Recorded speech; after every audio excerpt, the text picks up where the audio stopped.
It's always been incredibly difficult for me to put things ahead in my sweet time on my computer. It's been a focus point throughout my life, and sometimes I wonder how I survived without it.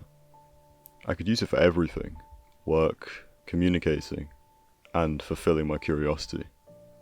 I was an impressionable teenager at the time, and so any new phenomenon that was trending was always something I was eager to get stuck into.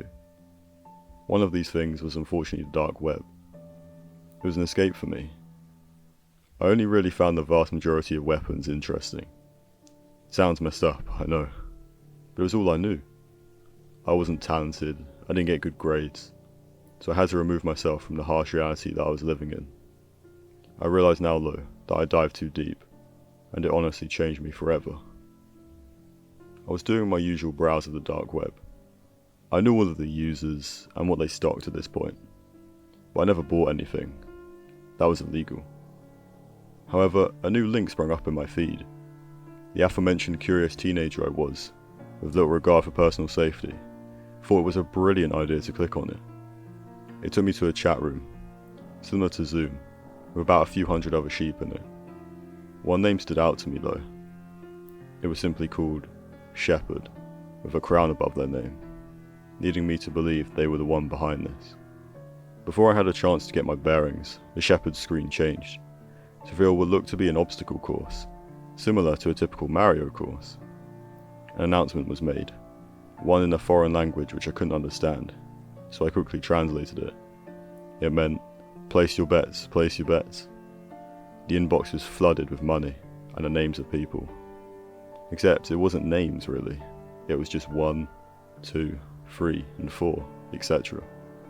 A klaxon was then heard, echoing ferociously in my headphones, and the first apprehensive person was pushed to the beginning of the course. They looked terrified, as if they were being held against their will. My mind tried not to assume the worst. Every other situation only related back to some sort of a lack of cooperation between the shepherd and the contestants. The first contestant, a tall young man with smart hair and fairly built, was doing quite well actually. He had made it to about halfway through the course, then discovered the horrors of being first, not knowing what happens. He made it to the checkpoint, but waited too long, and was crushed underneath the weight of a massive block, designed to look like the question mark blocks in Mario.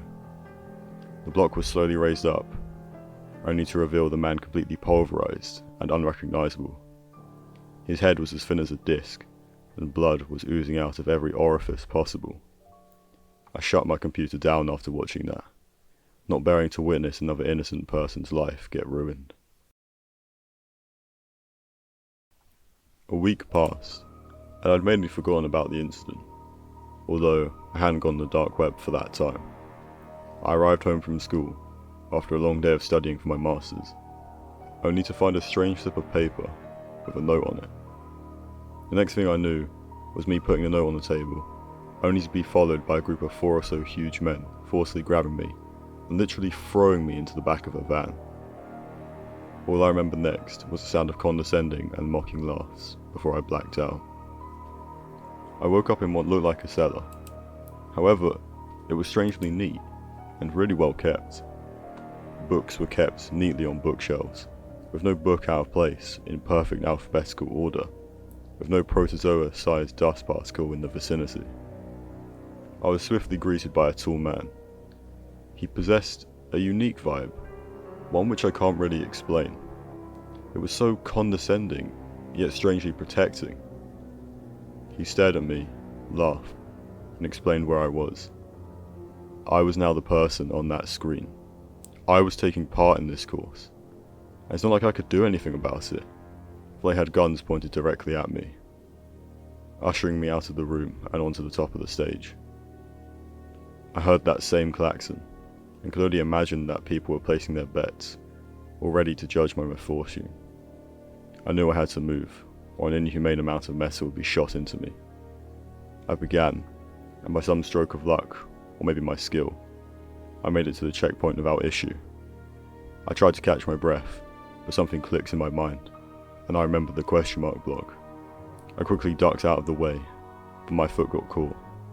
I screamed in agony, and scrambled to find whatever strength I had left to try and finish the course.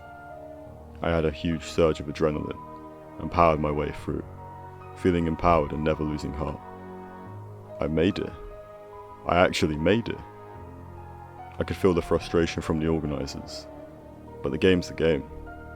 They owed me my freedom, and I'm glad to say I received it. A week passed, and everything was normal, and I even got a tidy sum of money. Little do they know that I was able to activate the question mark block on the first guy, just for a small bribe, and put in a request to play after I'd memorised the course. That isn't cheating, is it though? Because everything was created for me to use. I won, only carrying the pain of my foot from the block. And I want to make it very, very clear that I have the perfect punishment in mind for the person that controlled it.